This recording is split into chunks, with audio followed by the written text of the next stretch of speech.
Hello, friends. Welcome back to another episode. Today, we're going to be talking about the biggest mistake that I made when stopping birth control. And I see this mistake over and over again in women when they're looking to stop birth control. I want to start by saying this isn't their fault. It wasn't my fault.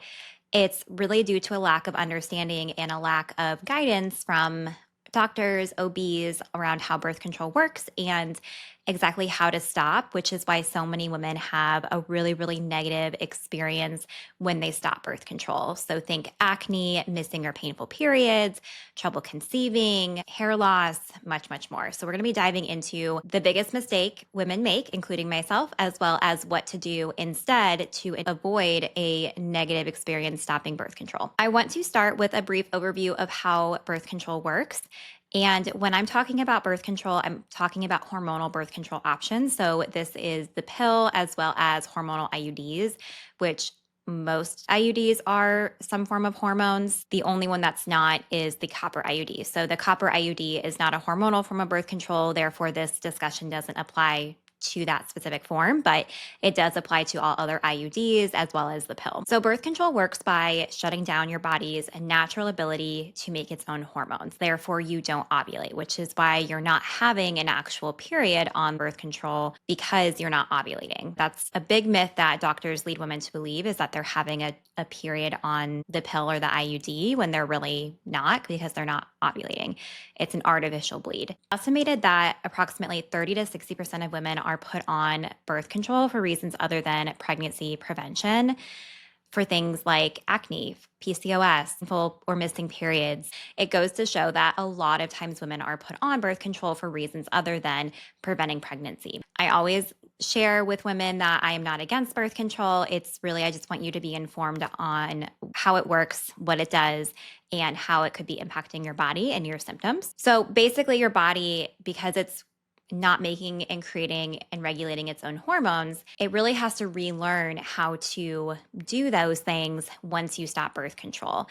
Another big impact of hormonal birth control is it impacts your entire body. It depletes vitamins and minerals like vitamins A, B, C, and E, and minerals magnesium, zinc, and selenium, which are really important for a variety of functions in the body. It also causes inflammation in the gut as well as other parts of the body, and it stresses out the liver, which impairs hormone regulation and detoxification. And there's also some interesting research on how birth control impacts the brain. So it alters the structure and function of certain parts of the brain, increases the risk for anxiety and depression, and it decreases overall stress resiliency. So it makes us, when we're stressed, feel that more deeply and decreases our ability to proactively cope with stressors in our life. So lots and lots of ways that birth control impacts our body, which is why stopping birth control cold turkey is the biggest mistake that I made and that women make, because our body really needs ample time to be supported and to repair imbalances caused by birth control or that were maybe being masked by birth control prior to stopping. Especially if you were put on birth control for any of the conditions that I mentioned, it's not actually getting to the root of the problem. It's just masking those symptoms. So if you were put on it for, let's say, a missing period and you didn't change anything about your lifestyle, you're probably going to be missing your period post birth control. And that's a huge one that I see a lot of women struggling, especially if a lot of women that I work with, they are recently married, maybe looking to conceive and get pregnant. And they are just told, okay, you can just stop birth control whenever and come back if something bad happens or if something is wrong. And they have difficulty conceiving. Well, in my mind, I'm like, no, duh, because their body is, their hormones are out of whack and their body is in chaos. It's a huge lack in the medical community of how to support women as they transition off birth control and just education around birth control in general. Like I mentioned before, unintended consequences if you stop birth control cold turkey: hair loss, acne, missing painful or irregular periods, anxiety, crazy mood swings, depression, difficulty conceiving, infertility, gut issues as well. So think like bloating, gas, constipation. I see that a lot. All of these things are examples of what can happen, and they're called post-birth control syndrome.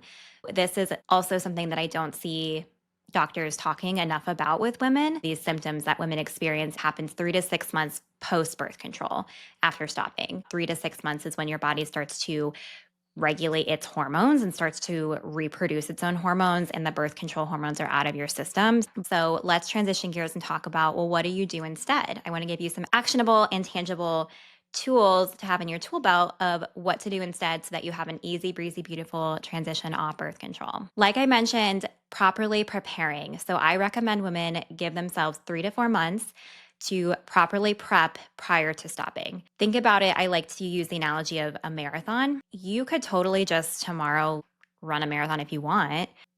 It's going to be rough. You're not going to feel great. You're probably going to be really sore and not be able to move. And it's going to be a really negative experience, but you could do it. It's the same thing with stopping birth control, right?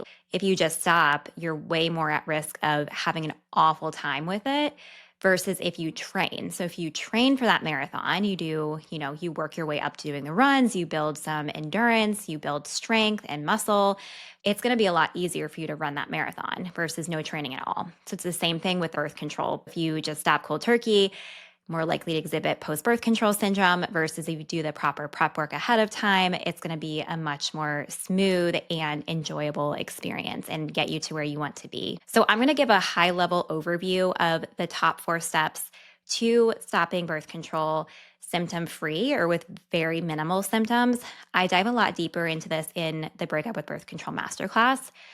The first is choosing a time frame. So looking at your calendar and just thinking through, knowing you want to give yourself 3 to 4 months, are there any huge life events coming up? If you're, transitioning jobs or you're moving, maybe now is not the time just because you want to minimize stress as much as possible because already transitioning off birth control is going to be a change for your body. It's going to be some stress on your body as it relearns how to function properly. So, as much as possible, just thinking through, is there a specific time that could be more beneficial or better to transition off birth control? This doesn't mean that you have to find a completely stress-free time in your life. That's totally unrealistic, but really just looking, is there a time that would be better? I also recommend functional testing and working with a provider who does that to determine exactly where imbalances are in your body related to birth control use and or being masked by birth controls. Again, if you are put on birth control for a reason other than pregnancy prevention, really, really important to identify what's causing those imbalances, what's causing those symptoms like those painful or missing periods, that acne to begin with. Otherwise, you're probably going to struggle with those things and be right back where you started. And your doctor will probably just say, well, just go back on birth control versus offering any specific root cause solutions, which is exactly why I do what I do. So functional testing is amazing and really helps identify what exactly is going on that's leading to those symptoms. The second thing is making sure that you're eating enough. So many women are just not eating enough. They're under fueling. And a lot of this has to do with the diet culture that we live in, the societal pressure to look a certain way, the morality around food, right? Like good food, bad food talk, and just not prioritizing nourishing our bodies. I think a lot of times is seen as an afterthought of, well, I'm going to skip breakfast because I'm not hungry. I'm rushed to go to work or to get the kids ready for school. We just don't prioritize that as a form of self-care when it really should be at the top of our priorities because we need enough calories, we need enough energy to function and to thrive and to feel our best. So I recommend eating within an hour of waking up and consistently throughout the day. For most women, this equates to 3 balanced meals and 1 to 3 snacks per day. Step number 3 is mineral replenishment. As I briefly mentioned, birth control depletes a lot of vitamins and minerals specifically are super, super important for the health of all of our cells.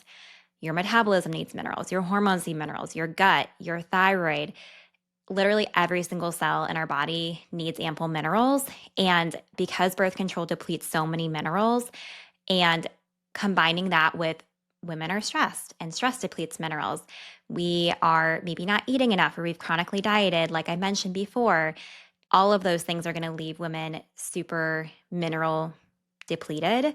And that is going to put so much stress on the entire body and can lead to a whole host of those post birth control symptoms. So it's kind of like a double whammy of just the life that we live being mineral depleting, but then also birth control depleting so many minerals.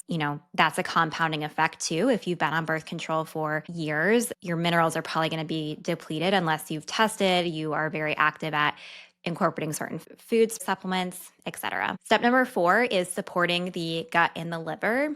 So this is with specific foods, nutrients, lifestyle factors. Stress is huge, but because the birth control impacts our gut and our liver so profoundly, we really want to give those body systems ample attention to heal and support them. Those are big players in hormone health. A lot of people are like, oh, I need to test my hormones before stopping birth control, or I am having hormonal acne, or, things like that.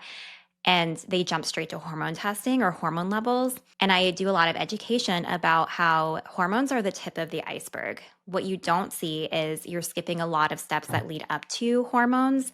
So thinking like minerals, your hormones need minerals, gut health. You need to have a healthy gut for proper digestion and absorption of minerals and for detoxification and recycling of estrogen. Your liver needs to be detoxifying. All of those things need to be in tip-top shape. So that's a high level overview of 4 steps to take to properly prepping to stop birth control. So think of your timeline, make sure you're eating enough, replenish minerals, support gut and liver. So in summary, I repeat, do not quit birth control cold turkey. Proactively prepare your body for 3 to 4 months prior to stopping birth control. And this is where working with a birth control expert like myself and getting some of the functional tests, one-on-one support, customized protocols can be really, really helpful. You can try and DIY it, but there's going to be so much misinformation and it's not going to be specific to your body and your unique needs, which is why working with a professional can be so, so helpful. Overall, I just want you all to know stopping birth control doesn't have to be a nightmare. You just have to have the right plan and the right support to do so, which I didn't have. I didn't even know that there was a method to stopping birth control, that there was a science to it. And that's why I had a really, really terrible time struggling with acne and really bad anxiety, irregular periods.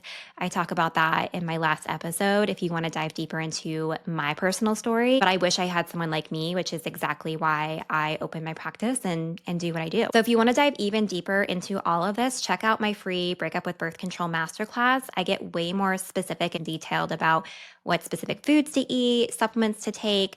So definitely recommend that resource. So I'm going to end this episode as I always will with how I am nourishing myself. And as a reminder, this can be not only physically, but emotionally, mentally, any way that you are nourishing yourself. So as I say what I'm doing to nourish myself, I want you to just take a minute and think about how are you nourishing yourself, or maybe how do you need to nourish yourself right now? So I am nourishing myself by allowing myself to rest a little bit more, kind of going off what I said in the last episode. I very much am the type of person who likes to have a list and likes to check everything off the list. And I will add something to the list just so I can have the satisfaction of checking it off. But I'm really working on slowing down, being intentional, and also not finishing things on my list, especially as a small business owner. That's something I've learned I have to be okay doing, is moving things to the next day and just not finishing everything on my to-do list and kind of switching gears and being flexible. So that's how I'm nourishing myself right now. Thank you so much for listening. And if you could take a second to like this episode and subscribe to the podcast, it would mean so much to me, especially as a newer podcast. I really want to get this information into as many ears as I can of women who need it. And until next week, stay nourished.